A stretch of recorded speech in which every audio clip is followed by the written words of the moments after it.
No ar, Faixa Livre, rádio jornalismo de verdade, a informação de primeira qualidade, a interpretação e os comentários das notícias, entrevistas, o contraditório.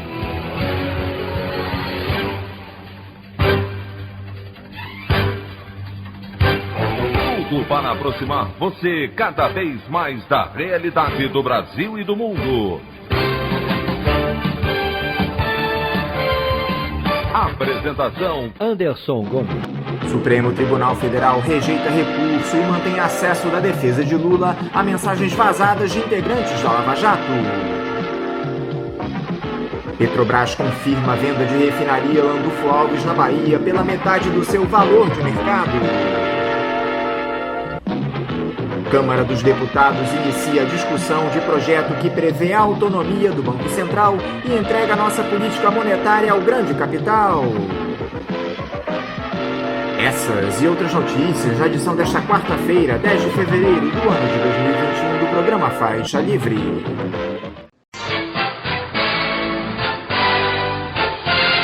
Os comentários de Anderson Gomes.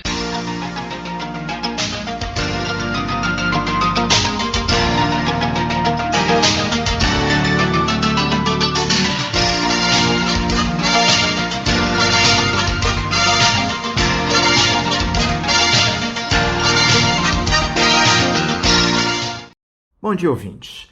A soberania do nosso país virou ontem alvo novamente desses ultraliberais que há tempos dominam o Estado brasileiro. A Câmara dos Deputados começou a discutir em regime de emergência o projeto de lei complementar 19/2019, que prevê a autonomia do Banco Central. A matéria já havia sido apreciada pelo Senado no final do ano passado. Até o fechamento do programa de hoje não havia se dado a votação pelos deputados. Essa foi a primeira sinalização que o novo presidente da Casa, Arthur Lira, do Progressistas, deu ao governo federal. O Palácio do Planalto tratava a discussão do tema como primordial, ao contrário do ex-presidente da Câmara, Rodrigo Maia, que colocava a medida como secundária. Caso a decisão dos parlamentares seja pela aprovação do texto, o Banco Central passará a ser um supra-órgão, autônomo em relação à estrutura administrativa do país, desvinculado de qualquer ministério, conforme denuncia um documento produzido pela Auditoria Cidadã da Dívida e enviada como uma interpelação extrajudicial à Lira. A instituição passa a ter um presidente com um mandato de 4 anos, que não coincide com o mandato do chefe do Executivo Federal, o que, segundo os liberais, impediria interferências políticas no órgão, além de garantir a manutenção da política monetária do país.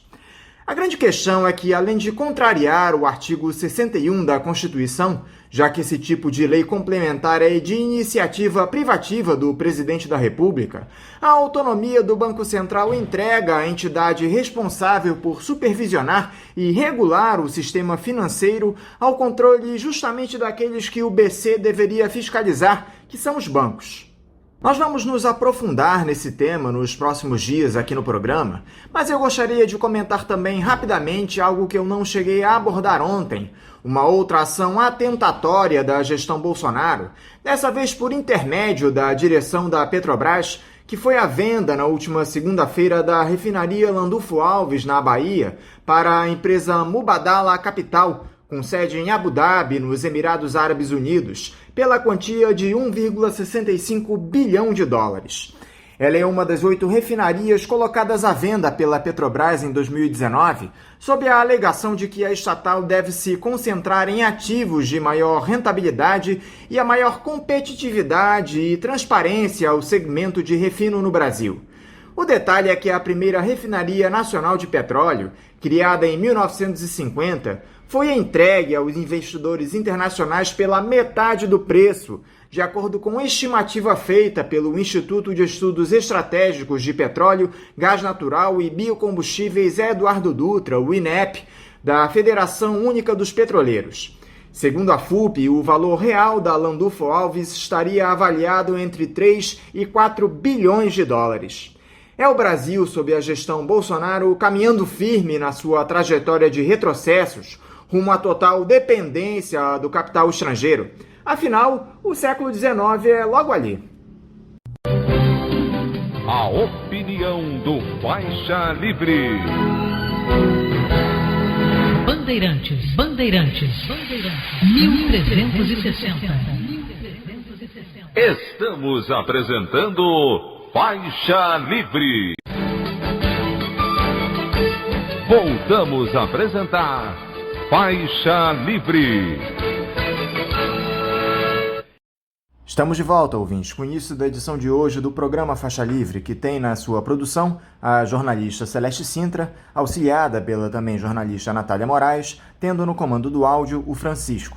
Meu bom dia a todos. E meu bom dia também a você, que pode aqui participar nos enviando mensagens eletrônicas para o endereço ouvinte@programafaixalivre.com.br ou ainda registrando suas participações diretamente nas nossas redes sociais. No Facebook, nossa página é o Programa Faixa Livre. No Twitter e no Instagram, para deixar o seu recado, basta seguir os perfis @PGMFaixaLivre. Lembrando que as participações por telefone estão inviabilizadas, pois durante o período da pandemia do novo coronavírus, nosso programa está sendo gravado no dia anterior à sua veiculação. Pedimos desculpas aos nossos ouvintes que costumam interagir conosco desta forma, mas foi a maneira encontrada pela equipe do Faixa Livre para mantê-los informados sobre o que acontece no país e no mundo com essa nossa visão crítica, e ao mesmo tempo preservando a saúde dos profissionais que levam o programa ao ar. O Faixa Livre pode ser acompanhado também pelo nosso aplicativo para celulares com sistema operacional Android. O nome do aplicativo é Programa Faixa Livre. Os ouvintes também têm acesso à transmissão pelo nosso site, o www.programafaixalivre.com.br, ou pela página da Associação de Engenheiros da Petrobras, a AEPET, uma das nossas entidades patrocinadoras, no www.aepet.org.br. Para quem perdeu alguma das edições ou quer ouvir novamente o Faixa Livre, os áudios das entrevistas e editoriais estão disponíveis no nosso podcast, nos aplicativos Spotify, Deezer e Castbox. E dando início às nossas entrevistas, eu cumprimento o advogado e ex-presidente da Ordem dos Advogados do Brasil do Rio de Janeiro, a OAB-RJ, Wadi Damus. Wadi Damus, bom dia. Bom dia, Anderson. Bom dia aí aos ouvintes, às ouvintes. É sempre uma satisfação estar aqui conversando com vocês e agradeço aí a lembrança do meu nome para voltar a bater esse papo aí com todo mundo. Wadi, muito obrigado por você dialogar conosco aqui mais uma vez no Faixa Livre. Wadi, não dá para nós começarmos uma entrevista com você sem falar desse retrocesso civilizatório que o país atravessa sob a gestão do Jair Bolsonaro. O cenário alarmante de mortes pela pandemia se amplia, algo que tende a piorar ainda mais sem o auxílio emergencial, que oferecia o mínimo de dignidade às pessoas que não podem trabalhar. Isso sem contar essa possibilidade iminente de aprovação das medidas que atacam a população e a soberania do nosso país, que são as reformas e as privatizações, graças a essa vitória do bolsonarismo nas eleições para a presidência das casas legislativas. Como é que você tem observado todo esse quadro, Wadi? Eu acho que o Brasil tem três grandes problemas, né, e que estão interligados, e num quadro em que um agrava o outro. Temos uma pandemia ainda sem controle, que está ceifando, continua ceifando milhares de vidas diariamente. Já temos mais de 230 mil mortos por essa pandemia, quase 9 milhões de pessoas ao longo do tempo contagiadas, né? E sem ainda um plano de vacinação consistente, claro para a população, até porque faltam vacinas, e isso se agrava por conta do outro problema, Jair Bolsonaro e seu governo, né? São aliados do vírus, sabotam qualquer plano de vacinação, tudo aquilo que eles fizeram ao longo do tempo, né, de minimizar os efeitos letais da pandemia, chamando, por exemplo, de gripezinha.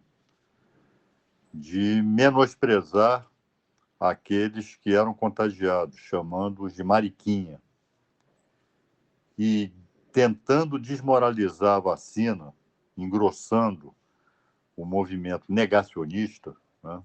Negacionista da ciência, negacionista dos efeitos benéficos, né, de um processo de vacinação.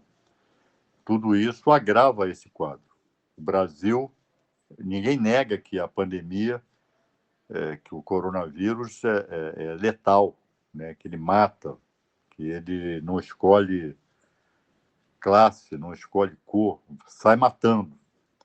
Mas nós não podemos deixar de perceber, né, de constatar, que Bolsonaro é responsável pelo agravamento do quadro, um quadro que já é grave. Bolsonaro e seu governo são responsáveis, né, seu ministro da Saúde, por boa parte dessas mortes. Boa parte dessas mortes poderiam não ter acontecido, né, caso o governo tivesse tomado providências a tempo e a hora, em termos de medidas protetivas, medidas de isolamento social, né? Tivesse planejado, ainda no primeiro semestre de 2020, como diversos países fizeram, o processo de vacinação, né? Isso não foi feito e agravou o quadro. E o outro problema, que também agrava, sai agravando o outro, é a falta de mobilização popular, né? O Brasil tem um vazio, tem um vácuo, né, que ainda não foi ocupado, e só pode ser ocupado por um ator, que é o povo, né? Embora tenhamos tido aí, ao longo de 2020, alguns dias aí, semanas de panelaço, embora tivéssemos tido agora, no início do ano, as carreatas que pareciam promissoras, que estavam desenhando um cenário que veio para ficar, parece que não tem uma linha de continuidade. Então, a falta de mobilização popular, né, que é agravado exatamente pela pandemia, então é por isso que eu digo que um fator agrava o outro, um fator gera o outro, também é outro problema que nós temos aqui e que acaba resultando exatamente nisso, nesse retrocesso civilizatório, né? A região norte do país sendo devastada, né? A população amazônica morrendo por falta de ar, e nada acontece com Bolsonaro, nada acontece com o seu ministro da Saúde, nada acontece com o seu governo, e que teve uma vitória na Câmara dos Deputados, né, com a eleição do deputado Arthur Lira. Você acha que o Bolsonaro é capaz de pagar essa fatura que ele tem com o Centrão, Adi? Ele já falou em recriar ministérios, vai abrir o cofre para irrigar as emendas parlamentares. Mas será que ele tem fôlego para aguentar todo esse toma lá da cá até as eleições presidenciais do ano que vem? O Centrão, e eu conheci de perto como opera o Centrão, os seus integrantes, lá na Câmara dos Deputados, o Centrão custa caro. E não só caro, né? O Centrão sabe comprar, né? O Centrão sabe vender. E o Centrão não se apega a ninguém. O Centrão é um comitê de negócios. Não tem fidelidade com programas, com princípios, né? Tem fidelidade a seus interesses. É claro que, ideologicamente, o Centrão é formado por parlamentares que professam, que defendem políticas neoliberais. Agora está aí o Arthur Lira pautando a questão da autonomia do Banco Central, né? Num quadro que já foi agravado anteriormente, na época do Temer, na época do golpe, com a aprovação aí da reforma trabalhista, da reforma previdenciária, que deixou a classe trabalhadora sem defesa de direitos, sem uma blindagem, né? Desprotegida no plano legislativo, no plano dos direitos, e toda essa situação se agrava agora nesse quadro de miséria, né, da pandemia, né? Então, Bolsonaro, não é a primeira vez que um presidente se rende a esquemas de corrupção, a esquemas de fisiologismo, né? Bolsonaro não é o primeiro, infelizmente talvez não seja o último. Só que num quadro de penúria, num quadro em que o governo tem que investir no enfrentamento à pandemia, né? Se a pandemia continuar sem controle, ceifando vidas, né, aumentando o abismo da desigualdade social, Bolsonaro pode se ver em palpos de aranha, pode se ver numa situação institucional complicada, social complicada, né? Daqui a pouco nós vamos começar a ter saques aí em supermercados, né? Porque a inflação ela está se abatendo exatamente onde? Nos itens da cesta básica, na alimentação, né? Então, Bolsonaro fez um pacto que nós poderíamos chamar de pacto com o diabo, né? E o Centrão não tem piedade não, né? O Centrão cobra fatura. O Centrão, para se manter aliado do Bolsonaro, vai ter que ser irrigado com cargos, vai ter que ser irrigado com emendas parlamentares, né? E se Bolsonaro, num dado momento, titubear, achar que não tem condição, né, de manter essa sua aliança, né, que custa tão caro, isso também pode lhe custar caro por outro lado, né? Porque se ele perde a blindagem do Centrão lá na Câmara dos Deputados, isso pode ser o caminho, né, um caminho que abra as portas, abra as porteiras para a votação das quase centenas pedidos de impeachment, né, que estão lá engavetados desde a presidência de Rodrigo Maia. Essa conjuntura atual amplia as possibilidades de reeleição do Jair Bolsonaro no ano que vem, Wadir. As mobilizações populares contra o presidente estão prejudicadas por conta da pandemia. A oposição vem atuando de maneira limitada por uma série de motivos. É possível que o bolsonarismo ganhe mais 4 anos para assombrar o nosso país, Wadir? Nós vivemos um quadro de fragilidade, né, da política, um quadro de descrédito da política, né, que ganhou já há algum tempo corações e mentes da população. Aliás, esse é um dos méritos, né, entre aspas, da famigerada Operação Lava Jato, né, processo de criminalização e desmoralização da política. E, aliás, foi um cenário, foi esse cenário que facilitou e que levou à vitória de Bolsonaro em 2018. Esse quadro, infelizmente, permanece, né? Nós temos uma oposição fragmentada, até porque o Brasil vive um quadro inédito desde a ditadura, né? Nós temos setores da direita em oposição não a um governo de esquerda, em oposição a um governo de extrema direita, né? Que impôs, né, uma derrota a esse setor da chamada direita liberal, uma derrota acachapante na eleição para a presidência da Câmara dos Deputados. Então, isso é outro fator, né? Essa fragmentação da oposição e ainda a fragilidade da esquerda, né, em se impor com nitidez, se impor como um player nesse jogo, né? Com programa, com atitude, né, com firmeza, né? A esquerda praticamente se resume à iniciativa de algumas parlamentares. De fato, isso pode fazer com que Bolsonaro tenha uma sobrevida. E não é só isso, né? Com todo esse quadro de deterioração, né? Com toda essa tragédia que a pandemia trouxe ao país, com desemprego, com aumento da desigualdade social, né? Bolsonaro ainda oscila com apoios aí na ordem de 25% a 30% da população, né? Isso é muita coisa, né? Vamos lembrar que Temer, quando saiu do governo, saiu com 2%, 3% de aprovação, né? né? Saiu praticamente enxotado. A um Bolsonaro, se ele concluir o seu governo, né, ele chega como candidato forte, sim, em 2022. E como ele não tem escrúpulos, como ele usa a máquina como bem entende, sem pudores, sem que ninguém o detenha, né, ele chega ao segundo turno e pode ganhar, sim, as eleições.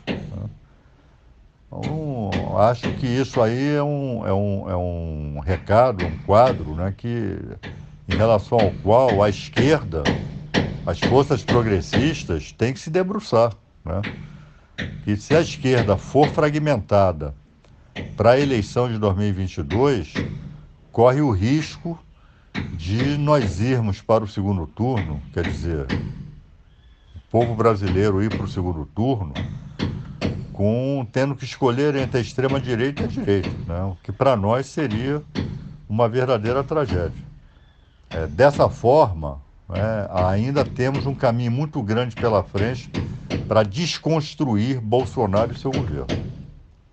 Adi, o Partido dos Trabalhadores se adiantou e já anunciou na última semana o nome do Fernando Haddad como pré-candidato para a disputa das eleições presidenciais do ano que vem. Essa ação se deu, obviamente, com o apoio do ex-presidente Lula. Como é que você analisa esse anúncio antecipado, Adi? Você acha que essa foi a melhor decisão do partido, anunciar logo um nome para evitar o que aconteceu lá em 2018, quando se esperou até o último momento pela possibilidade de o Lula concorrer? Anderson, a tua pergunta contém pelo menos parte da resposta. Em 2018, o PT esperou até o último momento, até o julgamento no TSE, esperou pela candidatura do ex-presidente Lula. Até então, naquele momento, candidato favorito naquelas eleições, né? E isso teve um preço, que o Haddad foi lançado com poucos dias, né? O processo de transferência de votos até se deu. Mas o Haddad, embora tenha se comportado de maneira correta aí durante o processo eleitoral, mas foi um candidato, né, que se apresentou com pouquíssimo tempo, né? E, por óbvio, ficou, né, a lição daquelas eleições. Mas não é só isso, né?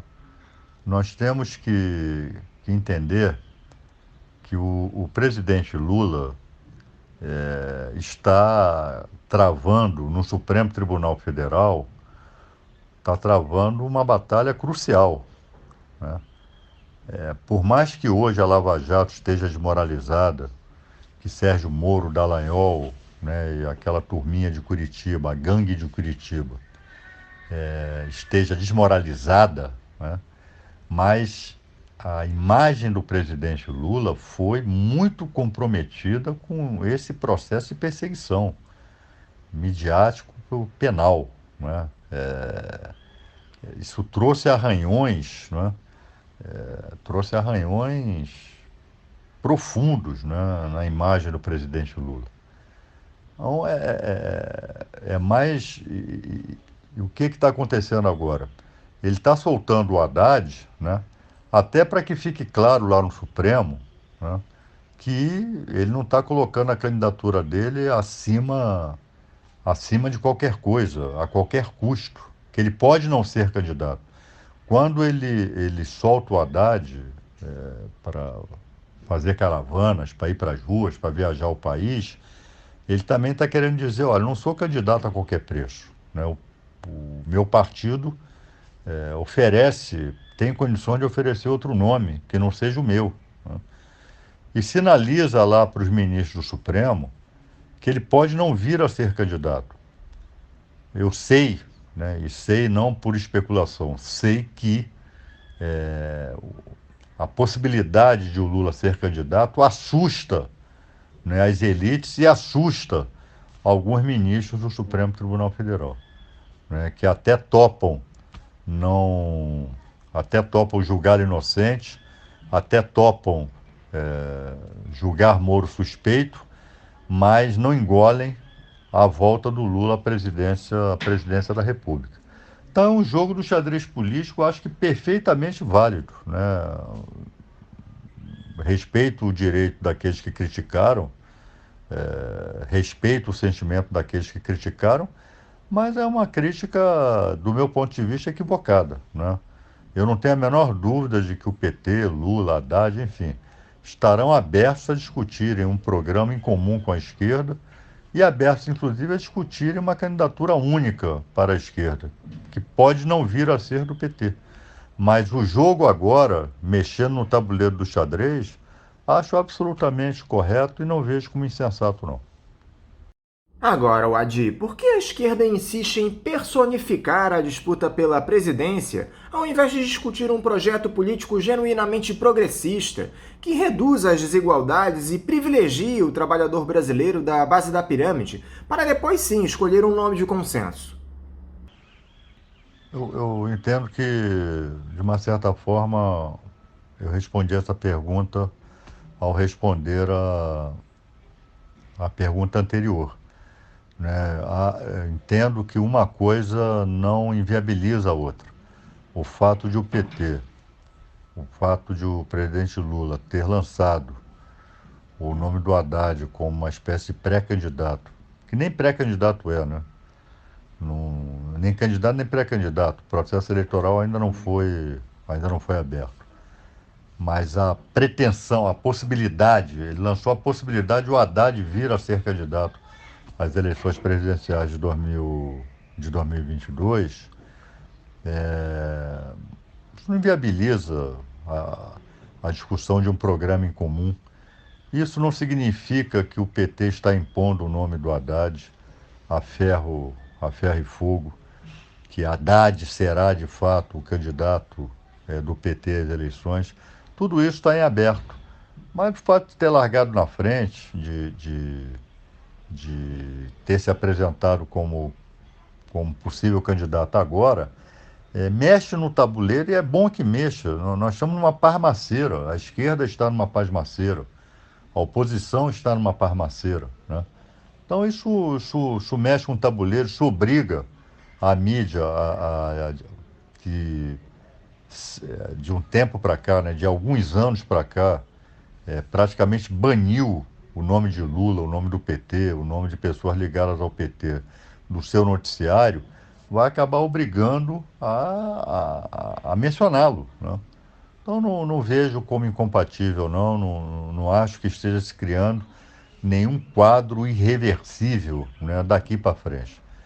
Num dado momento, a esquerda vai se sentar, a esquerda vai debater o seu programa e a esquerda vai debater candidaturas, que eu espero, né, que seja uma candidatura unificada. Espero que seja uma candidatura que unifique todo o campo da esquerda, ou pelo menos unifique os seus principais, a sua principal dimensão, os seus principais partidos, os seus principais integrantes, né? Então é assim que eu vejo. Você e o deputado Paulo Pimenta, Wadi, tomaram uma iniciativa que eu julgo muito importante para restabelecermos uma trajetória minimamente democrática e afeita à legalidade no nosso país. Na última semana, vocês ingressaram no Supremo Tribunal Federal com um pedido de prisão do ex-juiz Sérgio Moro, do procurador Deltan Dallagnol e de outros integrantes da Operação Lava Jato, que foi encerrada depois de alcançar o seu objetivo principal, que era tirar o ex-presidente Lula do cenário político.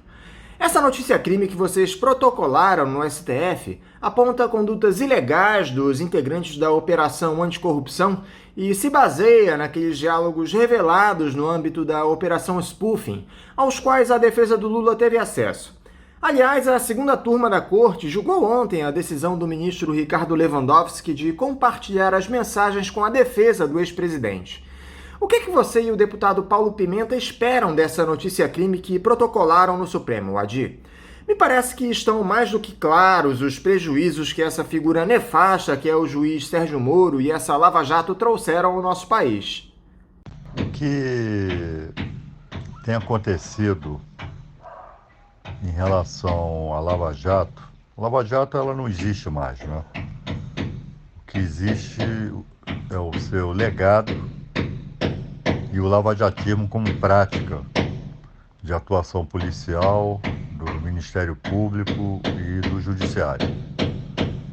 Mas o centro dessa discussão é a possibilidade de, na segunda turma do Supremo Tribunal Federal, o ex-juiz Sérgio Moro ser considerado suspeito e, por via de consequência, as condenações impostas ao presidente Lula sejam anuladas, né? E com a consequente devolução dos seus direitos políticos, né? O que seria um embaralhamento aí do cenário político. Então o foco tem sido esse. O que eu acho particularmente, e até pelo fato de ser alguém que veio do mundo do direito, do mundo jurídico, né? Que não basta isso. O que esses diálogos estão revelando, aliás, desde a época da chamada Vaza Jato, é que Moro e seus comparsas cometeram crimes das mais diversas naturezas e da mais acentuada gravidade, né? Eles venderam a soberania nacional, eles entraram em contato, eles cometeram um crime de lesa pátria, né? Eles entraram em acordo, né, com agentes estrangeiros sem autorização do Estado brasileiro, né? E isso é traição ao interesse nacional. Eles quebraram a economia, quebraram empresas brasileiras e, aliás, hoje o Moro se beneficia monetariamente, né, disso, porque está recebendo dinheiro de uma empresa de consultoria que tem como cliente as empresas que ele ajudou a quebrar. Então, tudo isso é muito grave, isso não pode ficar impune, né? Isso não pode se resumir a considerar Moro suspeito, né? Não, há que se ir mais fundo. Nós estamos dando uma oportunidade ao Ministério Público, com esta notícia-crime, de o Ministério Público se redimir perante o mundo do direito, se redimir perante a sociedade brasileira. Dallagnol e seus comparsas emporcalharam o nome e a imagem do Ministério Público, né? Então, Dallagnol e aqueles que ainda permanecem como procuradores não têm mais condições morais e jurídicas de permanecerem exercendo essas funções. E eles têm que sentar no banco dos réus, eles têm que responder por aquilo que fizeram, né? Daí a iniciativa minha do deputado Paulo Pimenta, né, e aí eu estou como autor e como advogado, dessa notícia-crime, né? O sistema de justiça brasileiro como um todo tem que recuperar a sua credibilidade, perdida com a Lava Jato. Porque qualquer cidadão hoje, seja de que classe social for, né, fala, poxa, será que o meu processo está sendo conduzido corretamente? Pô, será que o juiz não está em conluio aqui com o procurador, né? Vamos nos colocar aí no processo trabalhista, para sair do processo penal. O empregado, ou mesmo o empregador, né? Pô, será que o meu patrão está em conluio com o juiz? Ou será que meu ex-empregado está em conluio com o juiz para me prejudicar? No processo de família, né, em que se discute divórcio, guarda de filho, etc. Será que está havendo um conluio ali entre o juiz e a outra parte? Então isso pode acontecer em qualquer processo, em qualquer província do direito, em qualquer dimensão processual. Por isso, tem que se mandar um recado, né, à sociedade brasileira. Olha, isso de fato aconteceu e nós estamos punindo os que fizeram isso, os que cometeram esse crime. O povo brasileiro, a sociedade brasileira, podem voltar a acreditar no sistema de justiça. Uma discussão que se coloca é a seguinte: uma eventual prisão do Sérgio Moro nos próximos meses não poderia favorecer ainda mais o Jair Bolsonaro, Adi? O ex-juiz, que era tido como o guardião da moralidade pelo ex-capitão, saiu do governo escorraçado, denunciando a tentativa de interferência do presidente da República na Polícia Federal. Eu não tenho a certeza que uma eventual punição sobre Sérgio Moro, e até mesmo a sua prisão, que eu acho que é algo, por mais que eu queira, né, é algo difícil de acontecer, mas não tenho certeza de que isso vai ajudar Bolsonaro de uma maneira tão intensa. Mas ajudando ou não, pouco importa, né? O que Moro fez, Moro praticou crimes, Moro desmoralizou o Poder Judiciário, né? Moro agiu, né, em conluio com a acusação nesse processo. Moro agiu em conluio com agentes estrangeiros em pleno território brasileiro, né?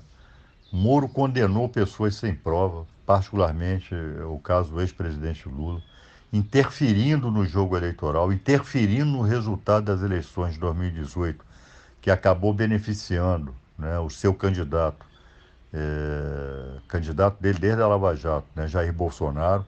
Moro foi premiado com essa sua atuação, foi premiado com o Ministério da Justiça, foi premiado com emprego, né, que ele tem agora numa consultoria, enchendo as burras de dinheiro. Então, eu particularmente não faço esse cálculo se isso vai beneficiar Bolsonaro ou não vai beneficiar Bolsonaro. Moro não pode ficar impune, né? O que ele fez não pode ficar sem reprimenda, né? E o que ele fez é de suma gravidade. Gravidade para a democracia brasileira, que ele ajudou a destruir, para a economia brasileira, que ele ajudou a destruir, para o direito, que ele ajudou a destruir, rasgando a Constituição, né? Então, não há como fazer qualquer cálculo que possa servir para não se tocar em Sérgio Moro. Não basta, repito, ele ser considerado suspeito. Embora um juiz considerado pelos seus pares suspeito, é a pior desonra que pode haver a um juiz, né? Moro vai sair desse processo no Supremo desonrado. Mas não basta isso, repito. Moro tem que sofrer uma reprimenda. E a reprimenda é a pena, que pode levar, sim, à sua prisão. Para encerrar, Adi, com o Executivo, o Legislativo e o Judiciário completamente comprometidos com o capital hegemônico, com uma população que não se vê representada nas mais altas instâncias desse país, você enxerga uma saída dentro do sistema político-jurídico que está colocado? Como é que as lideranças de esquerda podem estabelecer uma ruptura com essa lógica para entregar o protagonismo ao povo brasileiro, Adi? Na história dos povos, né, ao longo do tempo, ao longo de gerações, já ficou provado, já ficou demonstrado que a saída profunda, a saída radical, a saída duradoura para os problemas dos povos não reside em soluções previstas na institucionalidade, né? É claro que ter instituições funcionando é muito melhor do que não ter instituição nenhuma. É claro que ter um poder judiciário minimamente isento, né? É claro que ter um Congresso Nacional minimamente representativo. E é claro que ter um governante minimamente representativo do povo, eleito diretamente pelo povo, é melhor do que não ter nada disso. Agora, isso é insuficiente. Nós não podemos achar que o Supremo Tribunal Federal vai resolver, né, os problemas profundos que o povo brasileiro tem. O Supremo Tribunal Federal, o Congresso Nacional, né, não vão resolver a fome, não vão resolver o desemprego, né? Podem ajudar a minimizar os efeitos nefastos de quadros patológicos como esse. Mas quem resolve seus próprios problemas é o povo.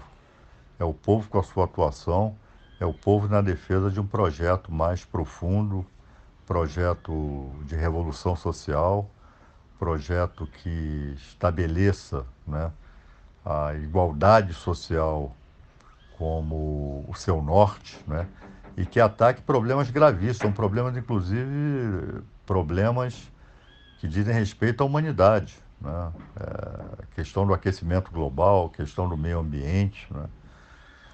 Então, a saída, obviamente, a saída definitiva não reside, né, em instâncias no plano institucional. Agora, nós não podemos também ter a estreiteza, navegar no esquerdismo, né, que Lênin tanto criticava, e negar a importância de ter uma atuação institucional. Então, nós temos quadros no parlamento, né, que defendam um programa socialista, programa democrático popular, é muito importante. Nós temos nas instâncias judiciais juízes progressistas, juízes que não apoiam, né, reformas antipopulares, né, que votem, né, que atuem contra o desfazimento, a revogação de direitos, né, dos trabalhadores, do povo em geral, é importante. Nós temos procuradores que defendem direitos humanos, né, como já houve no passado. Isso é importante. Nós não podemos virar as costas para isso. Mas isto, embora importante, é insuficiente, né? A saída residirá sempre na força de organização popular, na mobilização popular, povo organizado, disciplinado, defensor de um programa, né, um programa revolucionário. Essa é que tem sido a saída, né, duradoura para os problemas do povo, né? Afora isso, nós vamos continuar vivendo em ilusões e em vitórias parciais que aqui ou ali nós possamos obter junto às instituições do Estado Democrático Burguês. Wadi Damuj, muito obrigado novamente por você estar aqui conosco no Faixa Livre. Eu quero te desejar um bom dia de trabalho e deixar aqui o meu abraço. Anderson, sou eu que agradece, né? É sempre uma satisfação estar aqui dialogando com você, com os teus ouvintes, né? Teus muitos ouvintes. E estou sempre à disposição. Todas as vezes que eu puder colaborar com o debate, que eu for lembrado, eu estarei aqui, como sempre estive, e com muita satisfação. Tá? Então, um forte abraço a você, um forte abraço aí aos ouvintes e às ouvintes, e muito bom dia para todos e todas. Conversamos aqui com um advogado, ex-presidente da Ordem dos Advogados do Brasil no Rio de Janeiro, a OAB, e ex-deputado federal pelo Partido dos Trabalhadores, Wadi Damuj. Como vocês, ouvintes, sabem, o Faixa Livre tem passado por um processo de transição nos últimos tempos, que provocou algumas mudanças e também adaptações às novas tecnologias. Uma delas é justamente a adoção de uma chave Pix, essa nova modalidade de transferência de valores para os ouvintes que desejam contribuir com qualquer quantia para a manutenção do programa. Portanto, para você que já aderiu a essa nova tecnologia, a chave Pix da conta do Faixa Livre é o nosso e-mail, ouvinte@programafaixalivre.com.br. Repetindo, a nossa chave Pix é ouvinte@programafaixalivre.com.br. Para você que faz transferências da maneira tradicional, a nossa conta em nome da Associação de Funcionários do BNDES, a AFBNDES, no Banco Itaú, agência 1964, conta corrente de número 03004, dígito 1. Repetindo, a agência do Banco Itaú, 1964, conta corrente 03004, dígito 1. O CNPJ da AFBNDES para a realização de depósitos de quem não é cliente do referido banco é o 33984 550/000. 0001-41. Repetindo, o CNPJ da AFBNDES é o 33-984-550-0001-41. Lembrando que todos os recursos depositados nessa conta são destinados exclusivamente ao financiamento dos custos do Faixa Livre. Para quem não conseguir anotar as informações referentes à conta, elas estarão disponíveis no nosso site, o www.programafaixalivre.com.br, e nas nossas redes sociais, no Facebook, Twitter e Instagram. Então, repetindo mais uma vez, a nossa chave Pix é ouvinte@programafaixalivre.com.br e a conta corrente da AFBNDES do Banco Itaú, agência 1964, conta de número 03004, dígito 1. Vamos agora ao nosso primeiro intervalo. Voltaremos já já. Voltamos a apresentar Faixa Livre. Já voltamos, ouvintes, e agora eu saúdo o doutor em Ciência Política e professor do Departamento de Ciência Política da Unirio, André Luiz Coelho. André Luiz Coelho, bom dia. Bom dia, Anderson. É mais uma vez um grande prazer e uma grande honra poder estar aqui com vocês, e um bom dia também para os ouvintes e as ouvintes do Faixa Livre. André, eu quero te agradecer por você novamente dialogar conosco no programa. André, se a situação aqui no Brasil não anda nada fácil por conta dessa gestão do Jair Bolsonaro, a tendência é de que as coisas piorem ainda mais graças à ideologização do Itamaraty produzida pelo ex-capitão do Exército, sob a face do ministro das Relações Exteriores, Ernesto Araújo, bem como pela ação destrutiva do governo federal em relação ao nosso meio ambiente. Na última semana, o presidente dos Estados Unidos, Joe Biden, e membros do alto escalão do novo governo receberam uma espécie de dossiê enviado por professores universitários, onde há a recomendação de que todos os acordos comerciais e alianças políticas entre os dois países sejam paralisados devido ao incentivo pelo Jair Bolsonaro para o desmatamento dos nossos biomas. Que tipo de problema essa ruptura com os Estados Unidos pode trazer para o Brasil, André? Bom, primeiro é importante dizer que eu não acredito nessa ruptura das relações entre Brasil e Estados Unidos. Primeiro porque nós somos muito importantes para os Estados Unidos aqui na região, né? E também, obviamente, como segundo parceiro comercial do Brasil, eles também são muito importantes para nós, né? No entanto, com certeza a gente vai ter alguma espécie de revisão das relações entre Brasil e Estados Unidos. A extensão dessa revisão ainda não é bem, sabida ou bem conhecida. A gente está vendo alguns, indícios, mas nenhum indício tão forte ainda dessa revisão. Mas, de fato, ela virá, né? E ela virá porque o Bolsonaro sempre apoiou o Trump nas eleições contra o Biden, né? O Bolsonaro foi um dos últimos líderes mundiais a reconhecer a vitória do Biden. Ele chegou a dizer antes, que houve fraude nas eleições dos Estados Unidos, né? Ele comprou o discurso do Trump e seus apoiadores, é um discurso que se mostrou completamente errôneo, errado, tanto nos Estados Unidos como também para o exterior, né? Foram poucos aqueles líderes mundiais que apoiaram esse discurso de fraude, né? Então já tem um erro aí, né? Nesse sentido. Na verdade, é importante lembrar que o próprio filho do presidente Bolsonaro, o Eduardo Bolsonaro, já, mas creio que mais de uma vez ele usou, inclusive, um boné, né, no qual ele colocava Trump 2020, né? Então, antes mesmo das eleições, ele já apoiava o governo Trump, né?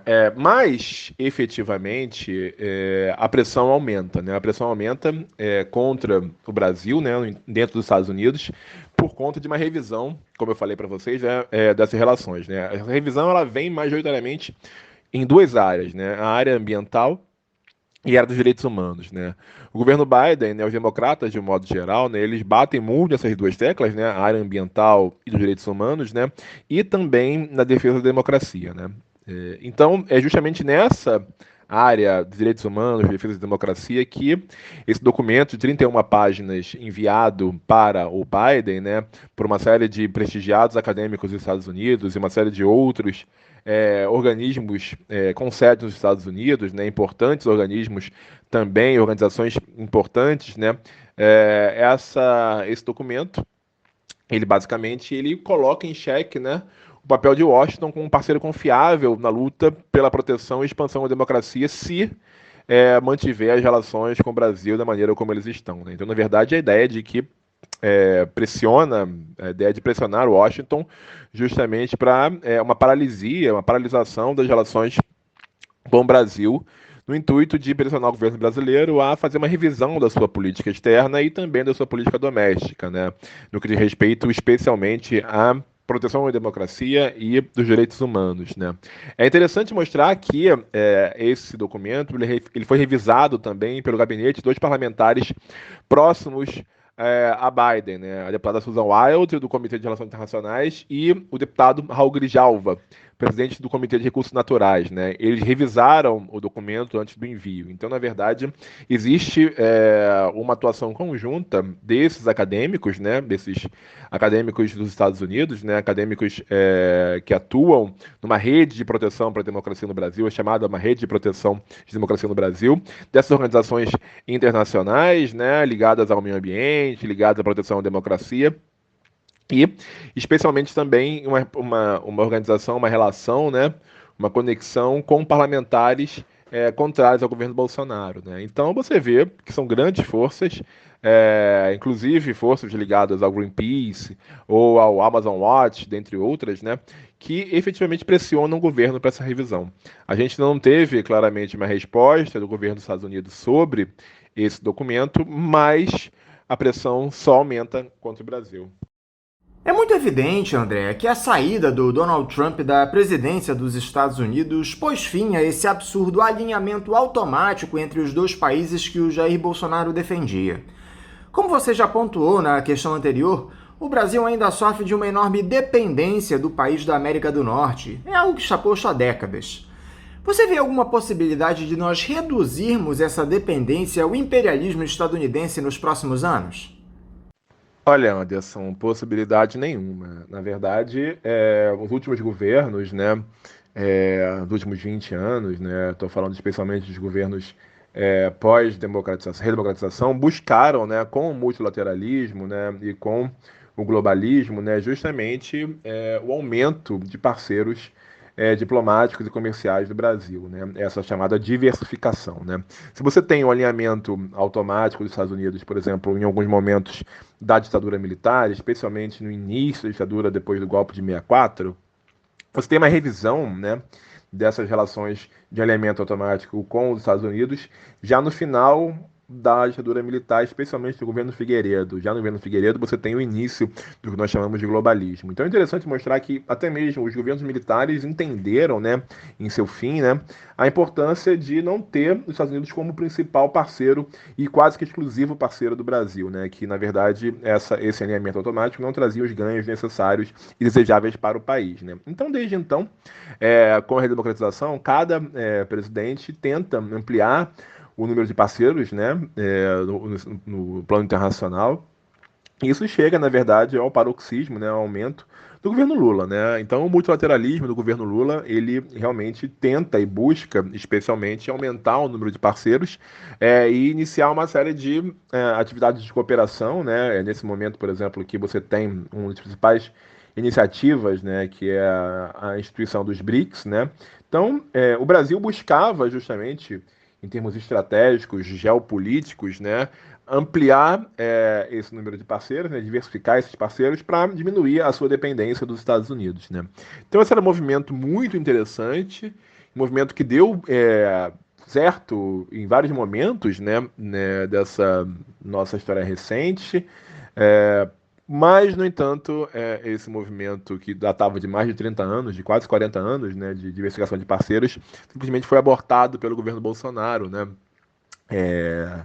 que criou problemas sérios com vários desses parceiros, né, como, por exemplo, o nosso principal parceiro comercial hoje, que é a China, como, por exemplo, com uma série de países europeus, né, países da União Europeia, teve um problema seríssimo com a França do Macron, né? Então, assim, na verdade, se você fecha a porta para outros países, como é que você vai diminuir a sua dependência dos Estados Unidos, né? Eu acho isso completamente impossível, na verdade. Eu fico muito preocupado, porque, enfim, os outros países já não querem fazer negócio com o Brasil, né? Cada vez mais o filme do Brasil está queimado no cenário internacional, né? As atividades do Brasil, promovidas pelo Brasil ou pela diplomacia brasileira, cada vez mais são vistas com desconfiança, né? Então, assim, que países que de fato vão querer negociar com a gente, né? Ou quais são os termos dessa negociação, né? Então, são questões como essas que são bem complicadas da gente pensar. E, portanto, respondendo a sua pergunta, eu não vejo nenhuma possibilidade da gente diminuir essa dependência dos Estados Unidos, né? Não tem mesmo, a não ser, efetivamente, que os próprios governantes, né, dos Estados Unidos desejem diminuir essa dependência em relação ao Brasil, assim, enfim, o comércio, as relações diplomáticas com o Brasil, e aí sim a gente vai diminuir essa dependência, né? E vai ter que buscar outro parceiro. Mas eu acho muito difícil, até pelos interesses econômicos privados, né, de uma série de empresas dos Estados Unidos que estão aqui no Brasil. Portanto, eu acho essa diminuição ela quase inexistente. Outro país que tem condenado repetidas vezes a atuação do Brasil na proteção ao meio ambiente é a França, André. Tanto que o presidente Emmanuel Macron fez um anúncio na semana passada que preocupou muita gente. Ele condicionou aquele acordo comercial que vinha sendo alinhado no ano passado entre a União Europeia e o Mercosul a uma nova política ambiental do governo de Jair Bolsonaro. A pauta das mudanças climáticas tem guiado as ações desses líderes mundo afora já há algum tempo, André. Como é que os outros países do Mercosul têm observado essa situação provocada pelo governo Bolsonaro? Não há um diálogo entre os integrantes do bloco para fazer com que a proteção aos biomas aqui no país favoreça não só a sobrevivência das espécies, mas também o ambiente de negócios na América? Bom, como eu disse para você anteriormente, né, a relação do Brasil com a França nesse momento é muito ruim, né? Não sei se vocês se lembram, mas o presidente Bolsonaro chegou a fazer uma crítica muito contundente e, a meu ver, muito sem noção à esposa do Macron, né? E isso, o Macron acaba tomando isso como pessoal, né? Não só o Macron, mas como outros líderes, inclusive, da União Europeia, opinião pública francesa, né? Isso pega muito mal para o Brasil, né? Então, assim, é claro que a fala do Macron ela tem uma relação direta com a postura do Brasil nas relações com a França e, especialmente, dessa fala do Bolsonaro após uma crítica do Macron justamente em relação ao meio ambiente, né? É uma crítica, o Bolsonaro afirma, né? Na verdade, ele retoma um argumento muito utilizado nos governos militares, né? Que o Brasil tem que ter autonomia sobre suas terras, né? E essa autonomia, enfim, garante inclusive o nosso direito de desmatar e fazer o que quisermos com a nossa natureza, né? Essa é uma retórica bastante velha, né? Uma retórica bastante atrasada, na verdade, que não faz mais sentido, uma vez que a gente vive num mundo globalizado nesse momento, né? Então, enfim, falar que nós podemos queimar as nossas florestas e que isso não vai ter nenhum tipo de problema com o mundo é uma retórica vazia, que não faz o menor sentido, né? Então, esse é um problema. Sobre o acordo do Mercosul e União Europeia, o Macron já vinha falando sobre isso. Outros parlamentares, né, de outros países, né, vários partidos de esquerda ou partidos verdes, partidos ligados ao meio ambiente, já assinalaram em outros países que seriam contrários, né, à ratificação desse acordo União Europeia-Mercosul, né? Então, eu acho que cada vez mais esse acordo fica longe, né? E é um acordo que, sinceramente, eu também não vejo com bons olhos, porque é um acordo que vem sendo negociado desde o início dos anos 90, e nenhum presidente anterior definitivamente aceitou os termos de negociação do acordo, né? Nem mesmo o Fernando Henrique Cardoso, ou Lula, ou a Dilma, por exemplo, aceitaram os termos, porque eles entendiam naquele momento, a diplomacia brasileira entendeu naquele momento, que os termos do acordo eram desfavoráveis ao Brasil, né? Portanto, eles não fecharam. O que o governo Bolsonaro fez foi pegar a negociação naquele pé em que os governos anteriores se negaram a assinar e assinou. Na verdade, assinou, basicamente o governo Bolsonaro não negociou os termos do acordo. Ele só pegou o acordo naquele momento e assinou, né, naquela situação, e assinou, né. Então, eu primeiro que eu sou contrário à assinatura do acordo União Europeia-Mercosul, nos termos que eles estão, né? Esse é um ponto. E sobre a relação do Mercosul, se há algum tipo de união ou unidade no discurso em relação ao meio ambiente, não há. Na verdade, desde o governo Temer, o Mercosul vem sendo implodido pelo Brasil, né? O Bolsonaro também, tão pouco, ele dá qualquer importância ao Mercosul, né? A Argentina, do Maurício Macri, também estava enfraquecendo bastante o Mercosul, né? A volta do Fernandes é uma volta na Argentina, né? A volta não, né? A volta da esquerda com o Fernandes, melhor dizendo, é um alento para o Mercosul, né? Mas, né, o novo presidente uruguaio me parece que também não está muito preocupado com o Mercosul, né? Ele está procurando uma agenda mais bilateral de negociação e de enfraquecimento do Mercosul nesse momento, né? Então você vê que presidentes mais ligados à direita procuram diminuir e enfraquecer a importância do Mercosul, e presidentes ligados à esquerda, nesse momento, procuram um maior fortalecimento do bloco, né? Então, isso quer dizer que o bloco está em grande paralisia, vou te dizer, desde 2016, né? Desde da saída da Dilma da presidência. Então, eu não vejo um diálogo mais concreto dos integrantes do Mercosul em relação à proteção dos biomas aqui na América Latina ou no Mercosul. Na verdade, não é uma prioridade nesse momento, infelizmente. Essa pressão exercida pelos atores internacionais, André, pode fazer com que o governo federal reveja sua política para o meio ambiente? Ou o bolsonarismo já demonstrou ser completamente acéfalo, guiado apenas pela sua ideologia? Bom, Anderson, essa é uma pergunta muito difícil de ser respondida, né? Dizer que o bolsonarismo não volta atrás nas suas medidas é um erro. Enfim, agora mesmo o Bolsonaro está voltando atrás em relação ao discurso sobre a vacina, até mesmo sobre o uso da cloroquina, né?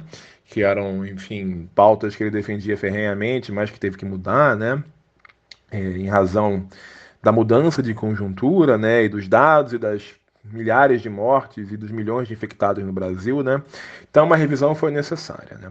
No que diz respeito ao meio ambiente, especialmente, não me parece que ainda existe uma disposição para mudança, né, na retórica defendida pelo governo brasileiro no plano internacional, né? Se negando a aceitar qualquer crítica em relação à defesa do meio ambiente, né? Muito pelo contrário, né? A defesa sempre de que o Brasil faz o melhor na área do meio ambiente, apesar dos dados dizerem o contrário, né? Não adianta o Brasil tentar maquiar dados no que diz respeito ao meio ambiente, uma vez que satélites internacionais, eles claramente conseguem fazer o cálculo, né, das áreas de desmatamento, do aumento de desmatamento no Brasil, né? Então, independente da posição do governo brasileiro, né, e dos dados oferecidos pelo governo brasileiro, grupos internacionais, universidades, né, elas podem muito bem fazer esse cálculo, né? Então, assim, a gente não está bem nessa fita. A pressão aumenta, eu acho que aumenta a cada dia, né? E essa possível revisão, ela talvez só venha efetivamente se existir uma pressão muito forte dos Estados Unidos nesse sentido. Não existindo uma pressão dos Estados Unidos nesse sentido, do meio ambiente, né? Se o governo Biden realmente não tomar isso como algo muito importante, eu não vejo uma necessidade, uma previsão, melhor dizendo, de mudança no curto ou médio prazo, não, cara. No que diz respeito a esse tema. Então, a pressão internacional me parece que se mantiver como ela vem sendo feita, né, da ordem, né, da que ela tem sido feita, não vai ser muito diferente, não. André, hoje, 10 de fevereiro, completa-se 109 anos da morte de José Maria da Silva Paranhos Júnior, mais conhecido como o Barão do Rio Branco, o patrono da diplomacia brasileira e uma das figuras mais importantes da história do nosso país. O que o Barão do Rio Branco, que é celebrado e respeitado internacionalmente, tem a ensinar ao atual ministro Ernesto Araújo, André? Que excelente lembrança sua, né? Lembrar do Barão do Rio Branco, né? O patrono nossa diplomacia, né? Eu acho que é importantíssimo falar, né, do legado do Barão, né?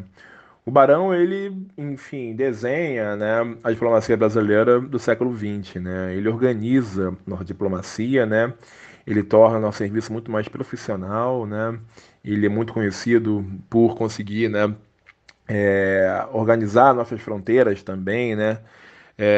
Na América do Sul, sem precisar, né, enfim, atirar nenhuma vez sem precisar matar ninguém, né? Enfim, é muito conhecido o caso das negociações da fronteira e da aquisição do Acre junto à Bolívia, né? Então, existem vários momentos importantíssimos para o Barão, né? E o Barão, ele justamente, como eu falei para você, ele cria alguns paradigmas da nossa política externa, né? Paradigmas esses que são, enfim, continuados e defendidos ao longo de todo o século XX e da maior parte do século XXI, com algumas exceções, né?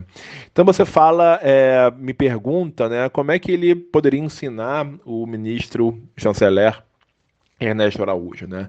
Eu vou falar alguns desses paradigmas que eu acho que são fundamentais para o Ernesto Araújo e para a diplomacia brasileira. Paradigmas esses que devem ser respeitados e retomados, né?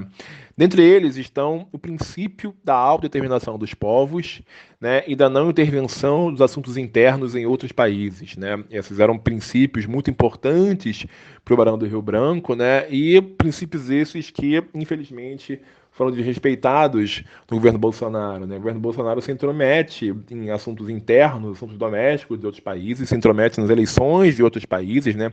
Definindo quais candidatos ele gostaria de ver eleitos, né? Isso cria um problema muito sério, por exemplo, com Alberto Fernandes na Argentina, uma vez que o governo Bolsonaro, enfim, não defende a candidatura do Fernandes, muito pelo contrário, critica a candidatura do Fernandes, e o mesmo acontece no caso dos Estados Unidos do Biden, né? Então essa invasão dos assuntos internos é muito ruim, né? Da mesma maneira é o que aconteceu com a Venezuela, né? O Brasil, enfim, junto mais uma vez aos Estados Unidos, né? Então Mike Pence, né, uma figura muito importante do governo Trump, né, que veio até aqui no Brasil, na fronteira com a Venezuela, chega até mesmo a afirmar a possibilidade de uma invasão conjunta à Venezuela com os Estados Unidos, né? Então, assim, é algo que assim é impensável quando você pensa na política externa, enfim, do governo Barão do Rio Branco, de autodeterminação dos povos, não intervenção dos assuntos internos. Da mesma maneira, o Barão ele escolhe, né, o direito internacional como um meio de resolução de conflitos, né?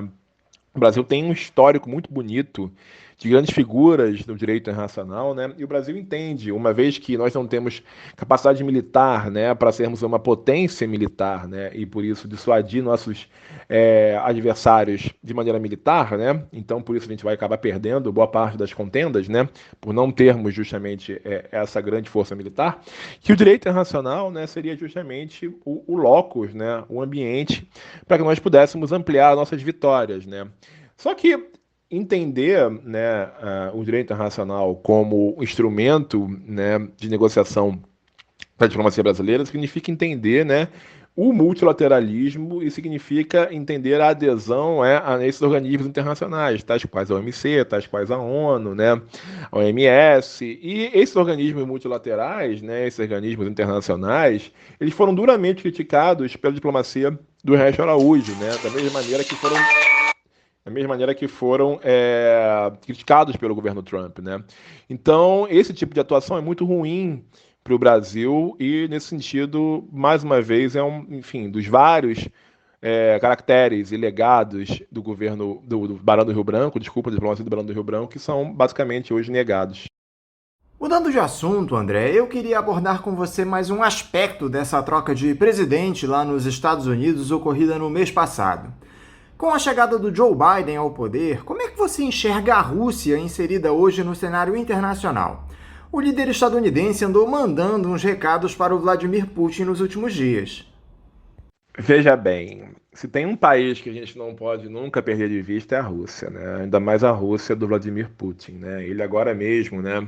Enfim, teve mais uma vitória, né? Enfim, das várias vitórias, né? Enfim, de se perpetuar no poder e de lançar uma lei enfim, que possíveis críticas, né, e ações posteriores à sua saída do poder contra ele sejam impedidas, né? Então ele realmente tem um projeto de poder dentro da Rússia e tem um projeto de Rússia grande, né? Da uma pátria grande, né? A Rússia, né, é um desses países com dimensões enormes, né, e com pretensões imperiais, né? Então, assim, a Rússia, junto com os Estados Unidos, foi protagonista da Guerra Fria, né, ao longo de todo o século XX, e mesmo, né, ou de boa parte do século XX, melhor dizendo, né, mas enfim, esse protagonismo foi muito importante na segunda metade do século XX, né, especialmente, e apesar enfim, do enfraquecimento da antiga União Soviética, né, desconstrução, melhor dizendo, da antiga União Soviética, e enfraquecimento da Rússia, você vê claramente que a Rússia volta a ser um país muito importante no cenário internacional. Primeiro que nunca deixou de ter um armamento nuclear, né? Então, assim, países com armamento nuclear, né, e poderio militar que a Rússia tem são países importantíssimos, né? A Rússia, claramente, hoje você vê os Estados Unidos, né, em crise, né, e em disputas das mais variadas, com, enfim, esses países que têm pretensões, né, imperiais, né? Países esses, eu vou nominar aqui majoritariamente os dois principais países, né, dentre outros, né, Estados Unidos, Rússia e China, né. No caso da China, uma guerra comercial, né, e no caso da Rússia, uma guerra que vai além, né, uma disputa que vai além apenas da disputa comercial, mas é uma disputa por influência na Europa, né. Enfim, os Estados Unidos desde há muito vem sempre tentando promover é, problemas nos países próximos à Rússia, né? Enfim, dos países da antiga União Soviética, que de alguma maneira são próximos à Rússia, da zona de influência natural da Rússia, né? Tentando ocidentalizar esses países, tentando sempre financiar organizações, partidos, lideranças anti-Rússia nesses partidos, né? Nós tivemos, enfim, vários conflitos nos últimos anos, né? Ucrânia, Chechênia, enfim, e dentre vários outros, né, e todos esses conflitos têm, de alguma maneira, a mão dos Estados Unidos, né, então é um conflito que permanece, e não tem nenhuma previsão de diminuir ou arrefecer, eu acho que muito pelo contrário, né, de fato, a chegada do Biden ao poder traz a necessidade, né, do Biden reforçar a posição dos Estados Unidos frente à Rússia e, ao mesmo tempo, com certeza, a necessidade do Putin e da Rússia responderem, né? Então, assim, tem uma disputa muito grande pelo domínio ali da Europa Oriental, né? Especialmente aquelas, como eu falei, aqueles antigos países próximos à Rússia.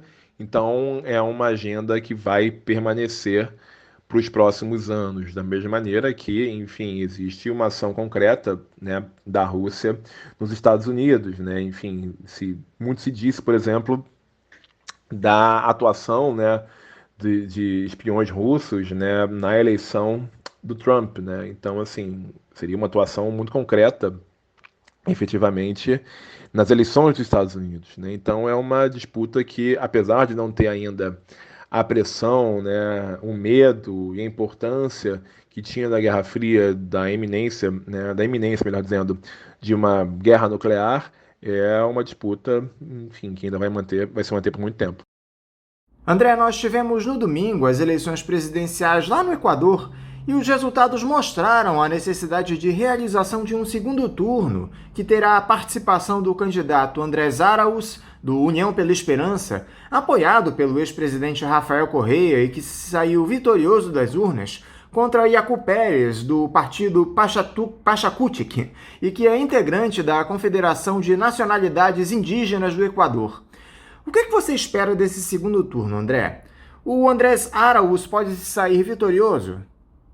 Bom, esse segundo turno é muito interessante porque mostra, em primeiro lugar, né, que a esquerda volta a ter importância no Equador, né? Depois do que nós chamamos de estelionato eleitoral, né, do Lenín Moreno, que é o atual presidente equatoriano, foi apoiado pelo ex-presidente Rafael Correa, mais uma vez no poder, ele fez uma direção contrária, né, oposta àquilo que ele defendia, né, aquilo que Correa defendia, aquilo que ele prometeu em sua campanha, né, então ele deixou justamente essa plataforma de centro-esquerda na direção da centro-direita, né, e ao que parece, né, esse segundo turno, melhor dizendo, entre o Arauz e Yacu Pérez mostra que há uma grande rejeição a essas políticas de centro-direita, conservadoras e neoliberais no Equador, né? Então esse é o primeiro ponto, né? É importante mostrar, justamente falar que, ao que parece, o Rafael Correa, né, e o antigo oficialismo do Rafael Correa, segundo dados, né, de pesquisas no Equador, né, e as últimas eleições, eles possuem mais ou menos uma plataforma de 35%, né, de pessoas, de cidadãos equatorianos favoráveis ao correísmo, né, que é justamente o que o Araúz justamente significa e defende, né, e, ao mesmo tempo, mostra a importância do movimento Pachacutic, que é um movimento muito importante, que deriva dos anos 80, na verdade. É um movimento que, enfim, na verdade, é um partido que se origina da CONAI, que é a Confederação das Nacionalidades Indígenas do Equador, né, que tem em seu braço político partidário o movimento Pachacutic, que foi um movimento que, ao longo dos anos 90, não foi capaz de lançar sempre candidatura avulsa, muitas vezes apoiou candidatos que tinham plataforma de centro-esquerda, mas que, uma vez no poder também, assim como Lenin Moreno, fizeram governo de centro-direita, né? O movimento Pachacutic perdeu bastante importância ao longo dos anos 2000 e, ao que parece, volta agora a ter importância dentro do Equador, né? Mas, assim, é difícil falar no movimento indígena coeso, né? E mesmo o Yacu Pérez, ele não representa todo o movimento indígena equatoriano, né? Então é muito interessante nesse sentido, porque ele, enfim, foi muito crítico do governo Correia, né? A sua esposa, Manuela Pique, que é brasileira, inclusive, né? Enfim, professora nos Estados Unidos, né? A sua esposa, Manuela Pique, ela foi, enfim, expulsa do país, ainda no governo Correia, se eu não me engano, justamente por ser contrária ao governo Correia, justamente por se manifestar como estrangeira contra o governo Correia, né? Então isso foi muito complicado, né? E a Manuela acabou voltando alguns anos atrás para o Equador, né? Se não me engano, há 2 a 3 anos atrás. Então é alguém, né, bastante crítico ao correísmo, né? Que se coloca como mais à esquerda do correísmo, né? Mas é um pouco difícil falar. É complicado falar em esquerda completamente, porque também tem uma pegada aí ambientalista muito forte, né? Do Yacu Pérez, que o aproxima, por exemplo, enfim, pensando aqui do Brasil, né? É uma colega da Unirio, professora, inclusive diz que o Yacu Pérez, ele se assemelha muito a algumas demandas da Marina Silva aqui no Brasil, né? Até por conta da sua ligação com o movimento indígena, né? E a importância do movimento indígena para a defesa do meio ambiente. E aí reside uma das questões fundamentais que distinguem os dois candidatos, né? O correísmo, né, e o Andrés Arauz, eles defendem justamente a exploração de algumas áreas para o petróleo, para o gás natural, né? Exploração dessas áreas, né, exploração econômica, né, para o Equador, que traz divisas para o país, e o movimento indígena é bastante contrário a essa exploração, né? Então isso pode ser um ponto definido, um ponto importante, né? Mas ainda não está totalmente definido, né? Ainda existe uma possibilidade pequena do Lasso, que é o candidato à centro-direita, que está quase empatado com o Yacu Pérez, chegar ao segundo turno. Mas me parece que quem deve levar é o Yacu Pérez, que nesse momento também está questionando alguns resultados eleitorais, né? Ele chegou a falar de fraude, ainda que não tenha dito. E como é que fica o Brasil em um cenário como esse, André, com mais um presidente identificado com o socialismo provavelmente eleito na América do Sul? Você acha que o Bolsonaro tende a ficar ainda mais isolado? Quais os efeitos que isso poderia produzir aqui ao nosso país? É muito interessante esse movimento, né, do retorno da esquerda na América Latina, né? Se é que a gente pode falar de retorno, né? A gente pensa nos anos 90, né, anos 90 como a ascensão e o fortalecimento de presidentes de centro-direita na região, né? Anos 2000, com certeza a gente reconhece como os anos dos governos progressistas, ou muitos chamam os anos da maré rosa, né, na América Latina, né, da onda rosa. E anos 2010, né, são bem mais confusos, né? Você tem uma série de golpes, de neogolpes na América Latina, justamente para retirar presidentes identificados com a centro-esquerda, né? E algumas vitórias eleitorais também de presidentes ligados à centro-direita, né? De maneira que muitos disseram que era o fim da maré rosa, o fim da onda rosa, o fim do progressismo e o retorno do conservadorismo e do neoliberalismo, né, mais selvagem.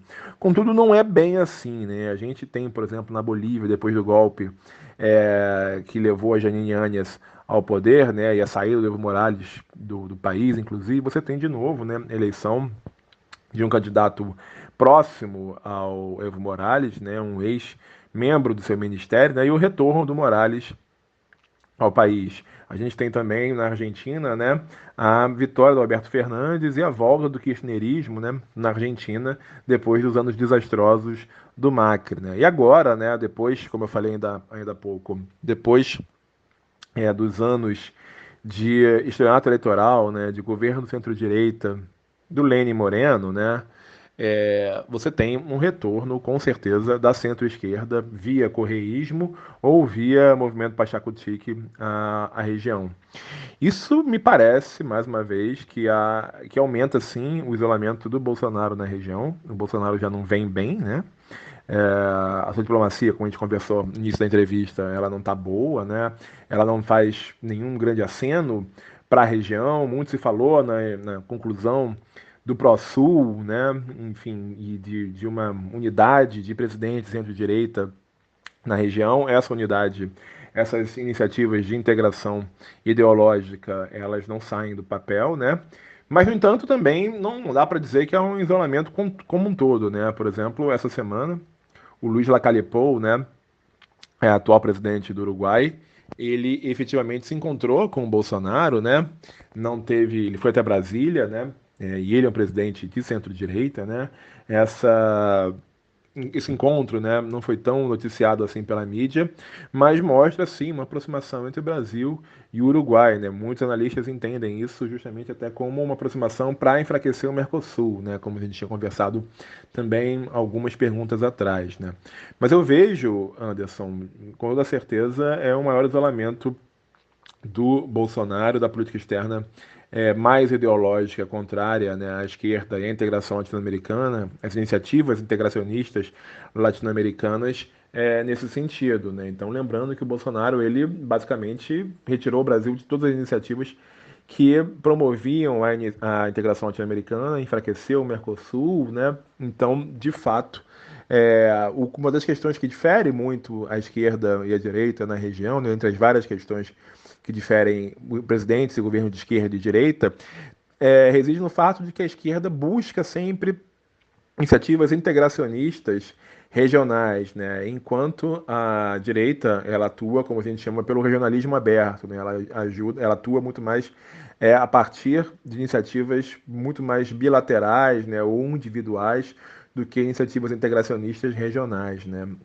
Então me parece que a gente vai ter um retorno, né, de algumas políticas que foram muito bem sucedidas nos anos 2000, melhor dizendo, eu imagino, agora com o retorno da centro-esquerda, e no Equador, especialmente se a gente pensar no retorno do Andrés Arauz.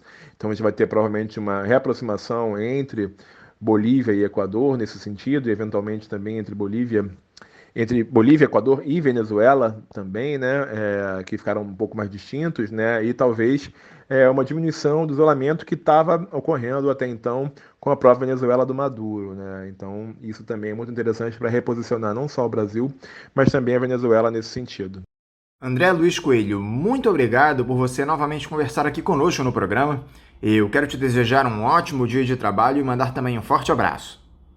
Anderson, mais uma vez é um grande prazer e honra e alegria poder falar com você e falar também com os ouvintes do Faixa Livre. Tenho contato com a Celeste, com todo mundo daí. É um programa muito importante para o Brasil, né? Enfim, trazendo sempre informação de qualidade, né?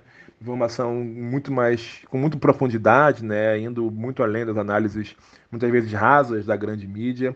Então, parabéns mais uma vez a vocês por sempre tocarem em temas muitas vezes não tratados pela grande mídia, né, ou tratados de maneira marginal, e sempre buscarem a opinião de especialistas e também a profundidade para os seus ouvintes. Então, mais uma vez, um grande abraço para você, para todo mundo que está ouvindo aí, e até a próxima. Tchau, tchau. Conversamos aqui com o doutor em Ciência Política e professor do Departamento de Ciência Política da Unirio, André Luiz Coelho. Vamos agora a um novo intervalo. Voltaremos daqui a pouco. Voltamos a apresentar Faixa Livre. Já voltamos, ouvintes, e agora eu converso com o presidente da Associação de Funcionários do BNDES, a AFBNDES, Arthur Koblitz. Arthur Koblitz, bom dia. Olá, Anderson, tudo bem? Um prazer aqui estar falando com você e com os ouvintes da Faixa Livre. Arthur, muito obrigado por você novamente dialogar aqui conosco no Faixa Livre.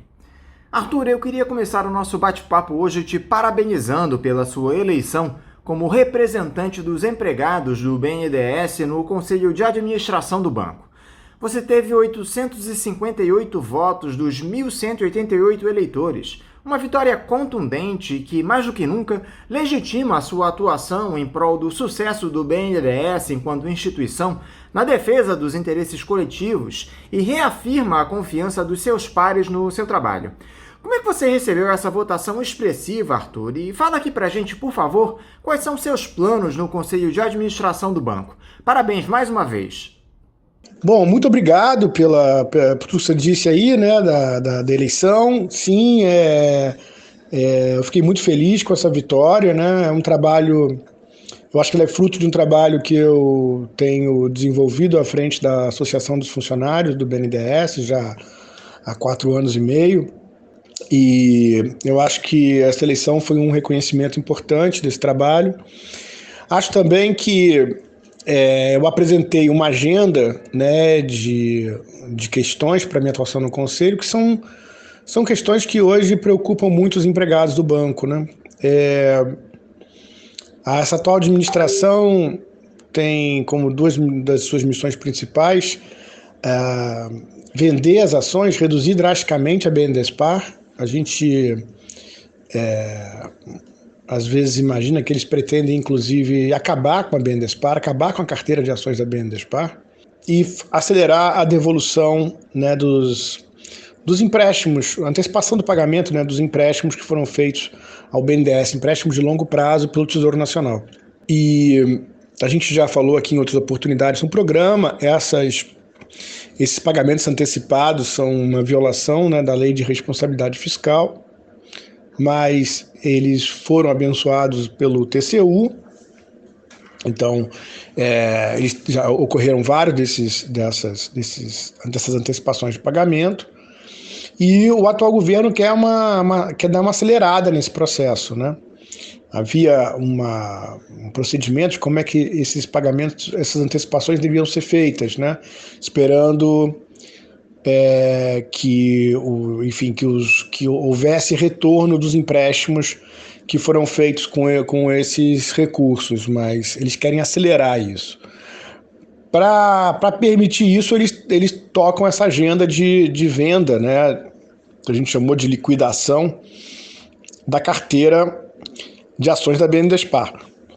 E a minha plataforma foi centrada nessas duas questões, que é preciso fazer essa resistência, né, dentro do Conselho, apontar os riscos que estão embutidos nisso e também fazer o caso de que isso é uma política que não faz sentido para o momento que a gente vive. Um banco de desenvolvimento como o BNDES, no meio dessa crise, essa crise sanitária, né, e com essa crise econômica que está associada a ela, o natural seria o Brasil usar um instrumento importante como o BNDES para arrancar o país, para pensar num programa grande de investimento, de financiamento de infraestrutura, de retomada, né, da industrialização, né? O Brasil vive num contínuo destruição de todo o seu tecido industrial, né? Então, assim, isso é um programa que pode tirar a gente da crise, que pode colocar o Brasil numa situação, enfim, de reencontro com o caminho do desenvolvimento. O que estão fazendo é uma redução drástica do banco, né? A gente fica imaginando que o projeto deles é transformar o BNDES numa pequena agência de fomento, né? E isso não interessa aos brasileiros, né? Para a gente é visível a carga ideológica que está por trás desse programa, né? Assim, está descolado do que o resto do mundo está fazendo, né? A gente sempre cita muito o caso de um país como a Alemanha, que tem um banco de desenvolvimento importante, é um país que hoje talvez seja a maior potência industrial aí do mundo ocidental, e não dispensa a atuação de um banco de desenvolvimento, lá voltado para as necessidades alemãs, né, do estágio do desenvolvimento alemão, mas um banco que teve um papel agora de protagonista novamente nessa crise da pandemia, foi capitalizado, né? Então, essa agenda Chicago Old, né, que é uma agenda perversa para o Brasil, o nosso trabalho é fazer o contraponto disso, isso é permitido na democracia, há muito desentendimento sobre isso, na nossa opinião, na cabeça das pessoas, de que uma vez eleito um governo, todo mundo tem que aceitar que aquele programa lá que foi proposto tem que ser simplesmente aplicado. Não, esse programa tem que ser discutido na sua implementação, as suas justificativas têm que ser detalhadas, né? E quando a gente vê isso, né, essa vinda acelerada tem problemas evidentes, né? Então, assim, vem uma pandemia, eu continuo vendendo as ações do BNDES, né? O risco disso é um risco de perda, de destruição patrimonial, é de passagem, transferência não de renda para o setor privado, mas transferência de patrimônio para o setor privado. Isso é grave, entendeu? Isso é muito grave e a gente tem que discutir isso, tem que ser mais explicado. Os detalhes dessa insistência com essa venda tem que ser publicamente defendidos, entendeu? Com mais detalhe para dentro do BNDES e para fora também. Então, são aqui são exemplos de questões que mais me preocupam e que foram mais centrais na minha plataforma de campanha para a eleição para o Conselho de Administração. Eu gostaria de abordar também, Arthur, um documento que vocês da FBNDES escreveram a respeito da divulgação dos salários e benefícios dos empregados de diversas estatais por intermédio do governo federal no início do mês. Como é que vocês da associação observam esse tipo de iniciativa da gestão Bolsonaro e quais os efeitos ela pode provocar diante da sociedade civil, Arthur? Bom, Anderson, essa questão dos salários, a gente, em primeiro lugar, a gente faz questão de deixar muito claro que nós somos favoráveis à transparência, não temos nada contra. Se o governo quer dar transparência, os benefícios dos empregados do BNDES, os salários, isso não é uma questão para a gente. Agora, o que a gente espera do governo, eu acho que é justo que a gente espere de um governo comprometido com o Estado brasileiro, é que ele apresente esses dados de uma forma adequada, né? Contextualizado, explicando, esclarecendo a população. E, infelizmente, não é o que a gente sentiu com essa divulgação feita pelo governo. Nenhum esforço de contextualização, de explicação, de defesa da importância das empresas públicas, das estatais, como é que elas operam, foi feito, né? Na verdade, a divulgação disso foi a divulgação, uma espécie de revelação de uma informação sobre o inimigo, né? Como o ministro Paulo Guedes já se referiu aos empregados, né, aos funcionários servidores públicos, mas coextensivo à questão dos empregados de estatais, né? Eles aproveitaram um momento para colocar uma granada no bolso do inimigo. É assim que eles enxergam os que trabalham para o Estado brasileiro. Então, a gente percebe, em primeiro lugar, que não há um esforço de explicação, que essas empresas estatais, pelo menos o grupo das superavitárias, são empresas que pagam seus empregados e os benefícios deles com base nas receitas que eles apuram na sua operação. Então, essas empresas, elas são empresas lucrativas. São empresas que pagam seus funcionários e fazem dinheiro com isso, fazem dinheiro para o Estado brasileiro. No caso do BNDES, o acionista o BNDES só possui um acionista, né, que é o governo federal. Então o BNDES tem sido uma fonte importante de receitas, né, para o governo federal, através de impostos, de pagamento de distribuição de lucro, né, para inclusive permitir resultados fiscais positivos para esses governos. Então, essa é a primeira questão que as pessoas têm que ter claro. O dinheiro que paga os empregados do BNDES não sai do orçamento. Ele sai das operações de uma empresa que é rentável. Aí você pode discutir, isso poderia ser melhor, os empregados precisam receber quanto. Enfim, o fato é que hoje essa empresa funciona, ela funciona há anos, ela já prestou uma série de serviços fundamentais para o país, e ela gera lucros muito expressivos para o Estado brasileiro. Então essa é uma primeira referência que você tem que levar para você discutir seriamente a questão dos salários e benefícios dos empregados do BNDES e de outras empresas estatais superavitárias. Com isso eu não quero dizer que a situação dos servidores que recebem recursos direto do orçamento, estipulados no orçamento, não mereça consideração, mas as considerações são parcialmente parecidas e parcialmente são diferentes, né? Quer dizer, a essencialidade dos serviços prestados pelos servidores públicos, eles são uma justificativa em si da necessidade da existência desses serviços. O BNDES é uma empresa cuja lógica de funcionamento, a razão da sua existência tem uma conexão diferente aí de essencialidade, né? Mas então, enfim, voltando ao meu ponto principal, a questão o BNDES gera a receita que paga seus empregados. Em segundo lugar, causa estranheza para a gente o fato do seguinte, como essa coisa que eu falei do colocar os empregados públicos como culpados. Assim, qual o sentido de um governo, né, que está passando por uma crise econômica, que está com problemas orçamentários, né, que tem dificuldades, pelo menos na sua percepção, eles têm dificuldades profundas no seu orçamento. Como é que esse governo pode hostilizar as empresas públicas que têm capacidade de alavancar investimentos, né, de colocar de pé, com a ajuda de financiamento, como os bancos públicos, com as empresas estatais? A gente tem condição o governo tem poder, tem influência sobre essas empresas suficiente para usá-las para estimular o nível de atividade, o nível de investimento e com ele o nível de atividade econômica e a geração de empregos. Então, sim, o governo... Então, vamos pensar bem o que esse governo está fazendo.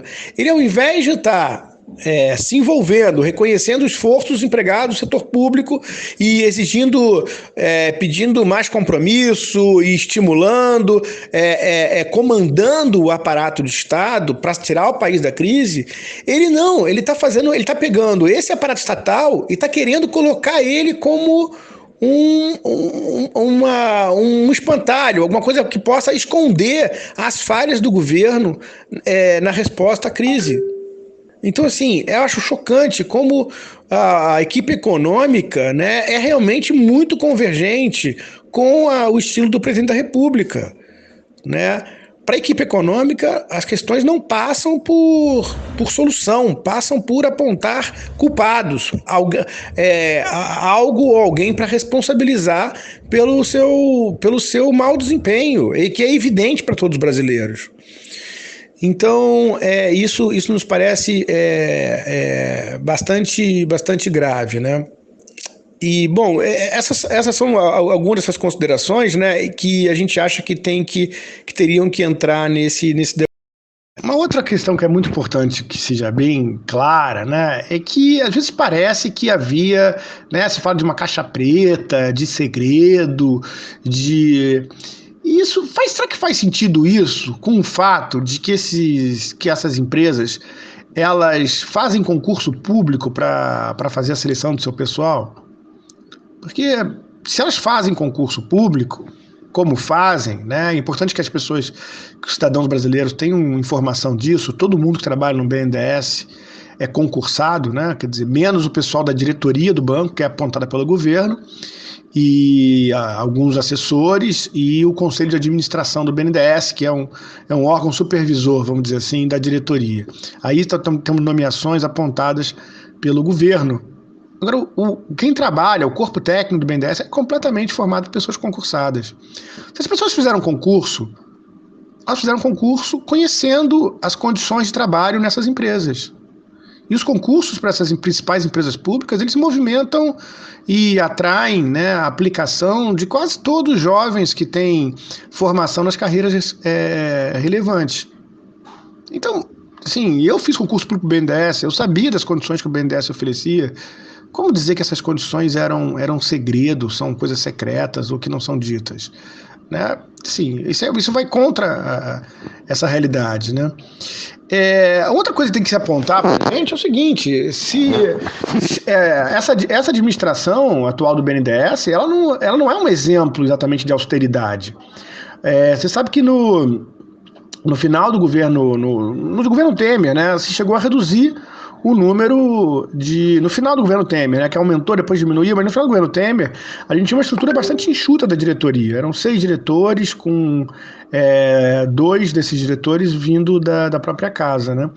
A atual diretoria, ela é composta por 10 membros, incluindo o presidente, todos externos. Então eles ampliaram o número de diretores do BNDES. E com esses diretores vem mais assessores, né, mais assessores externos. Então, assim, a gente não tem um exemplo de austeridade vindo dessa administração. Então, eles primeiro deviam fazer o dever de casa deles antes de pousarem de paladinos da austeridade, etc. e tal, né? Esse governo, essa diretoria do BNDES, ela já assumiu sob as condições de um programa necessário de austeridade, segundo a concepção desse governo. Sobre as condições dos valores dos empregados do BNDES, é importante entender que o público entenda que o BNDES ele é uma instituição que é uma instituição bancária que não tem agência, né? Você tem a Petrobras e os outros bancos públicos, como a Caixa Econômica e o Banco do Brasil, que você tem o trabalho que exige, vamos dizer assim, menos formação educacional, né? Que é o trabalho que é feito pelos operários, por parte dos petroleiros, por parte do setor bancário que trabalha nas agências. O BNDES é basicamente um banco de analistas, né, de analistas do desenvolvimento econômico, assim que era chamado há um tempo os empregados do banco, né? A carreira universitária predominante no banco é a carreira de analista. O nível educacional é de quase todos os empregados do BNDES têm formação superior, né? 1.700 possuem alguma forma de pós-graduação, né? 800 possuem mestrado formal, cerca de 100 possuem doutorado. Isso no corpo de 2.500, né? Então 1.700 dos 2.500 tem algum tipo de pós-graduação. Entre esses 1.700, 800 com mestrado formal e 100 com doutorado. Não é uma típica formação de um setor de aparelho do Estado, né? Comparado, inclusive, com outros países da América Latina. Então, tem uma situação específica sobre o banco. Os salários, né? É importante entender que 95% dos empregados ganham até o teto constitucional, né? E a média salarial dos empregados do banco a média salarial não é diferente de outras instituições que estão sujeitas ao teto salarial aí dado pelo governo federal. Então, assim, essas são todas as informações que a gente teria que colocar num documento realmente comprometido em esclarecer a população antes de abrir a discussão, abrir essa discussão importante, né, sobre as condições de trabalho nas empresas públicas brasileiras. Mudando de assunto, Arthur, a situação do nosso país, que já era terrível no ano passado com a pandemia, tende a piorar ainda mais depois que o governo federal encerrou algumas medidas que conferiam um mínimo de estabilidade para os trabalhadores e empresários. Uma delas, talvez a principal, foi o auxílio emergencial para brasileiros de baixa renda. O ministro da Economia, Paulo Guedes, estuda agora o tal do benefício de inclusão produtiva pelos próximos 3 meses, para compensar o fim do auxílio no valor de R$ 200 mensais para quem não tem carteira assinada e está fora do Bolsa Família. Isso é um verdadeiro assinte, Arthur. Pior que eles ainda condicionam esse tipo de medida à aprovação das reformas no Congresso, bem como da PEC do Pacto Federativo. Você já teceu fortes críticas aqui no programa à atuação do governo nessa crise provocada pela Covid-19. Mas parece que a chegada de 2021 piorou ainda mais uma situação que já era gravíssima, Arthur. Anderson, sobre essas questões econômicas que você traz, eu queria dizer o seguinte, eu não estou acompanhando elas tão de perto como eu deveria, mas eu vou compartilhar aqui a minha sensação, né? Eu acho que a gente deu muito azar por ter uma equipe econômica tão inadequada para o momento que a gente passa, né? Eu queria dar um exemplo para explicar como eu vejo essa questão. Imagina que você vai fazer uma reforma na sua casa e você contrata um arquiteto de vanguarda, um pós-moderno, um arquiteto muito moderno, um pós-moderno. Isso pode ser para a sua casa ou para uma empresa ou uma agência pública que resolva fazer uma mudança na decoração, no layout, na parte arquitetônica de um prédio, ou de uma sala, ou de um apartamento qualquer. Aí, no meio desse processo de contratação, há algum movimento, né, uma mudança na direção, vamos dizer assim, de quem estava responsável por esse processo, e a visão muda. Agora você quer fazer uma coisa, na verdade, clássica, alguma coisa que preserve uma arquitetura antiga e valorize, aproveite os móveis que existem naquela repartição, naquele apartamento. Só que você mantém contratado para fazer essa obra o mesmo pessoal que ia fazer a obra, a arquitetura totalmente moderna ou pós-moderna. É lógico que não vai sair legal. É lógico que o resultado não vai ser bom, né? E é isso, a gente tem uma equipe econômica que veio, né, com um programa que, ao meu ver, é profundamente equivocado, mas era um programa de austeridade, que o programa do Brasil era isso, era excesso de gasto, era contração, né, e redução do papel das empresas públicas. E essa administração era equivocada, mas, enfim, ela é legítima, né, ela é resultado do processo eleitoral. Está tocando o seu programa mostra, né, o equívoco do diagnóstico, né, os resultados pífios em relação ao que eles prometiam, e aí vem uma pandemia, vem uma crise que exige, né, mais do que nunca, a ação pública. Porque, assim, é um fato histórico que em situações de grave crise, né, o setor privado, ele tende a se amedrontar. Né? Ele é da lógica, né, da atuação individual, das incertezas, que o setor privado recue. Né? E é nesses momentos que o Estado tem que ganhar, tem que ter uma atuação mais proeminente, né? Uma atuação que aponte, né, uma orientação, né, que mostre um compromisso em tirar uma economia, por exemplo, numa situação recessiva. Só que o pessoal que ficou responsável por isso é aquele pessoal que é bom em segurar a despesa, é bom em... Eles têm razões profundas para achar que não é o Estado que guia a economia, que as recuperações, que todos os movimentos importantes da economia são resultados simplesmente do setor privado. Então, é isso. O que a gente consegue é arrancar algumas ações, né, inclusive pela pressão política, né, inclusive a experiência internacional que está ocorrendo nesse momento em resposta à crise em outros países. Esse foi o caso do auxílio emergencial. O governo veio com a proposta de R$200, ela acabou em 600, mas por pressão política, não por um programa desse governo. Então, eu acho que essa é a minha sensação. O resultado disso imediato eu acho que é muito ruim principalmente para cima das pessoas que são as mais frágeis, né, as mais pobres, as que têm menos condições de conseguir emprego, né? É uma situação que deve perdurar. E se tem uma coisa que a gente pode arrancar de esperançosa nesse cenário, é que o fiasco econômico que deve resultar dessa orientação política, né, ele talvez ajude a convencer a opinião pública de que nós temos que tomar um outro rumo, né, que o Brasil tem que seguir um outro rumo, que nós temos que respeitar mais as empresas públicas, vamos imaginar, vamos torcer para que a imprensa saia dessa prisão intelectual, que é esse liberalismo que tomou conta, né, de quase toda a mídia econômica, quase todos os jornalistas econômicos passaram a adotar e acreditar piamente nesse credo ultraliberal. Eu vejo por aí esperanças, né, se nós conseguirmos resistir, manter as instituições importantes do Brasil de pé, que a gente possa, ao fim desse processo, né, a gente encontrar uma luz.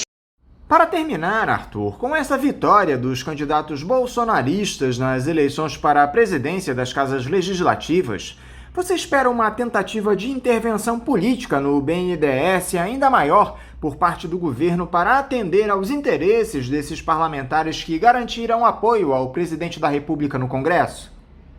Olha, Anderson, eu não sei, minha análise aqui eu acompanho sobre a questão política, né? Eu acompanho o que eu tenho escutado, né?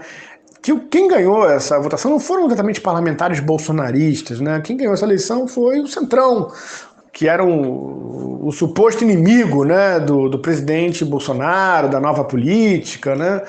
Para quem é informado, para quem acompanha a política, né, essa promessa era altamente suspeita, né? Era muito difícil uma pessoa bem informada acreditar que o Bolsonaro realmente pôde se transformar num inimigo do Centrão. O Bolsonaro tem uma carreira política ligada a partidos como o PP, né? O PP é o partido do Paulo Maluf. Então, assim, foi da base de apoio do governo do PT também. A política, como deputado, foi desse partido, desse tipo de partido que o Bolsonaro a vida inteira foi membro, né? Então, assim, acreditar que ele pudesse ser o inimigo dessas forças políticas era um exercício assim de credulidade ou o resultado de uma desinformação profunda. Essa é a minha visão pessoal sobre isso. E o que a gente está vendo é que, passado o tempo, o governo se rendeu completamente a esse grupo, né? Agora de uma forma muito escancarada. E o problema desse grupo é que a gente não sabe para onde ele vai, porque não é um grupo exatamente compromissado com uma visão para o Brasil, uma visão ideológica, né? É lógico que tem como eu falei, um consenso liberal que se impôs no Brasil. Pode ter alguns compromissos que sejam cumpridos nessa direção, isso é preocupante, né? Aprofundar mais ainda essas reformas ultraliberais no país, né? Isso, eu não sei até onde isso vai, mas eu não acho que eu acho que a informação importante é que essa base, ela aparentemente é instável, né? Ela pode se mover, assim como ela é hoje a favor, ela pode se mover rapidamente contra o atual governo. E eu acho que as ruas são importantes nisso, né? A gente não sabe quando o Brasil vai se normalizar com a pandemia, né? Talvez seja isso lá para o final do primeiro semestre, não sei. Mas eu acho que quando as pessoas puderem voltar à rua e protestar contra a condução que esse governo deu para o combate à pandemia, eu acho que a gente pode observar esse Congresso aí se movendo contra o presidente. Então eu ainda vejo uma esperança aí, eu não acho que está tudo dominado, não. Arthur Koblitz, mais uma vez, muito obrigado por esse diálogo aqui conosco no Faixa Livre. Eu quero te desejar um ótimo dia de trabalho e mandar aqui o meu abraço. Bom, Anderson, é sempre um prazer para mim participar dessa conversa aqui no Faixa Livre, né? E eu espero aí a nova oportunidade, né? Eu gosto muito aí da chance que você me dá também de provocar para falar sobre temas mais gerais, da política nacional, dos programas econômicos.